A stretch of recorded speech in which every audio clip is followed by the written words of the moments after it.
Dalawang mangingisda na ang kumpirmadong patay sa banggaan ng isang cargo vessel at bangkang pangisda sa dagat ng Maragondon, Cavite. Kahapon, 8 pa ang nawawala at patuloy na hinahanap ngayon.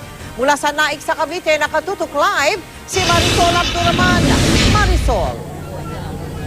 Mel, isa pang bangkay ng mangingisda na kasama sa bangkang lumubog ang natagpuan kanina. Samantala na-rescue naman ang isa pa matapos siyang makitang palutang-lutang sa dagat sa bahagi ng koridor.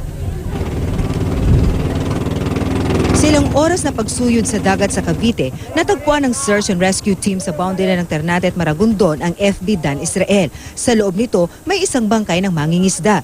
Ito na ang pangalawang bangkay na nakuha mula sa FB Dan Israel, ang fishing boat na na-hit and sail umano Huwebes sa madaling araw sa dagat sa Cavite.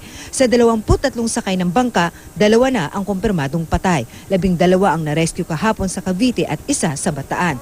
8 pa ang hinahanap ng Philippine Coast Guard, katulong ang Cavite LGU at kumpanyang may-ari ng bangka. Ang lalim noon, kaya nahihirapan sila. So matagal silang nasa ilalim? Yung matagal.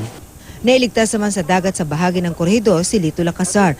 Pero imbis na magpa-ospital, sumama si Lacazar sa paghahanap sa kanyang mga kasamahan sa bahagi ng Praile at Caballo Islands. Nagkahiwalay-walay dahil sa agos.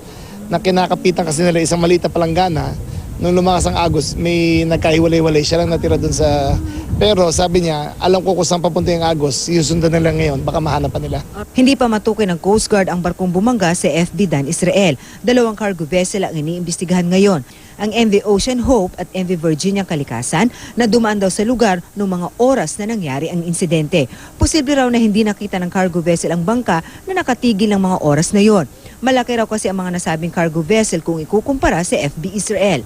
Pero sinadya man o hindi, ang malinaw, may pananagutan ang nakadisgrasyang barko. Kung talagang hindi nakita, maaaring walang criminal negligence o walang criminal liability, pero sa tingin ko, dapat asikasuhin nila yung bangka. Parang meron kang moral liability o moral obligation. Pero base sa affidavit ng kapitan ng FB Dan Israel na si Haldy Monzales, imposibleng hindi sila nakita ng cargo vessel. Siguro mga kalahating milya pa, panay na sigaw yung mga tao. Tumbok eh. Kaya yung pala iwas, wala, hindi na makaiwas eh. Pumalo na yung puwitan eh. Kaya sapul na kami doon sa hulihan ng barko. Mel, ilang minuto pa lang nakalilipas nang itigil nga ng Philippine Coast Guard ang kanilang operasyon. Gayon din ang LGU ng Cavite. Bigo po silang makarecover ng isa pa sa mga member doon sa mga mangingisda nga nakasama doon sa lumubong na bangka. Gayon din ang mga sinasabi nga ng kasama kanina ng isang na-rescue nila na posible raw na nandoon lamang daw sa mga kalapit na lugar dahil magkakasama raw sila. Samantala ay naman si LGU ng Cavite dahil daw sa napakagandang panahon at sa magandang kwento sa kanila nitong nakasurvive, tuloy-tuloy pa rin daw ang kanilang isasagawang search and rescue operation. Mel? Maraming salamat sa iyo, Marisol Abduraman.